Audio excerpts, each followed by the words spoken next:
there, I'm Dr. Eileen Kennedy Moore, also known as Dr. Friendtastic. I'm an author and clinical psychologist based in Princeton, New Jersey. Here's today's question.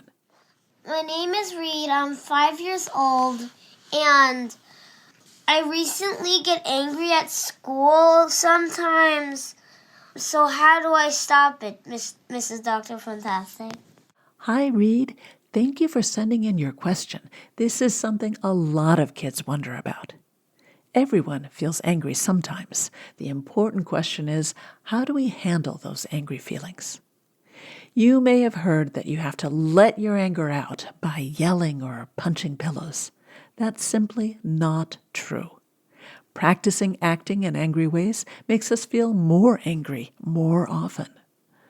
I want to talk first about why it's important to deal with angry feelings in healthy ways. At a very practical level, how do you think other people are likely to respond if you yell at them or act rough and hit or push them? Not good, right? There is no way that another kid is going to think, now that he's hit me, I'm going to be extra kind to him. In fact, the other kid might hit you back or tell on you to get you in trouble. Plus, that kid probably wouldn't want to hang out with you after being hit. And what about other kids who just see what happened?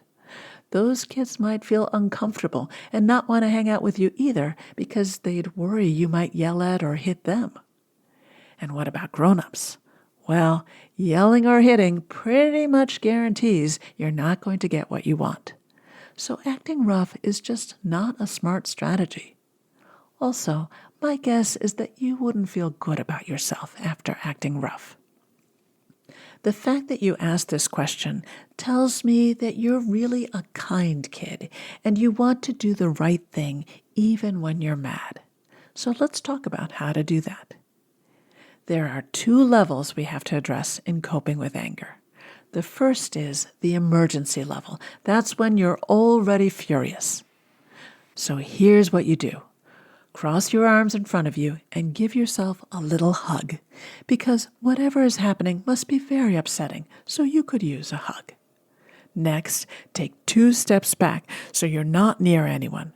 That's to make sure no rough stuff happens.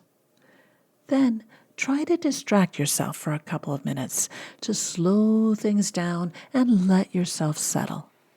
You could try saying the alphabet a few times in your head as fast as you can. A, B, C, D, F, G, H, I, J, K, L, M, N, O, P.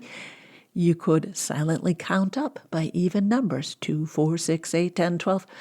For older kids, I recommend doing math facts. What's 100 minus 7? 93. Minus 7, 86. Minus 7, 79, and so forth. You could also try thinking about the words to a favorite song. Finally, when you're ready, let a deep breath out, like a sigh. Then think about how you want to handle things. Maybe the best idea is to walk away from the upsetting situation. Maybe you could ask the other kid nicely for what you want. Or maybe you need to talk to a grown-up to figure things out. The second level for coping with anger is prevention. This works way better than emergency coping. Here the trick is to change how you're thinking about the situation when you're just starting to feel a little angry. If you're telling yourself things like, "This is terrible, I can't stand it, it's so unfair, nothing good ever happens to me, it's ruining my whole life," well, that's going to make you feel more and more upset. The opposite of that isn't to grit your teeth and think, "This is great, I love it when I don't get my way." Lying to yourself isn't going to help. What you can do is to recognize that the situation is hard and that you can cope. So you might think, "I don't like this, but I can handle it. I've dealt with hard things before, so I can deal with this. It won't last forever. I'll get through it." Or, my favorite, "I'm strong enough to handle this." Thoughts like these will help you stay calm enough to either let things slide or figure out something useful to do.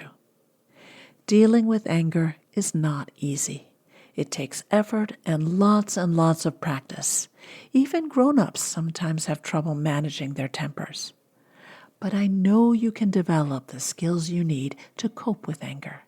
And I'm so proud of you for trying. This has been Kids Ask Dr. Friendtastic.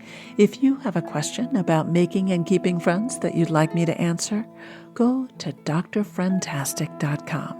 That's drfriendtastic.com and click on the podcast tab to see how to submit your question. And be sure to check out my funny and practical books for kids about friendship.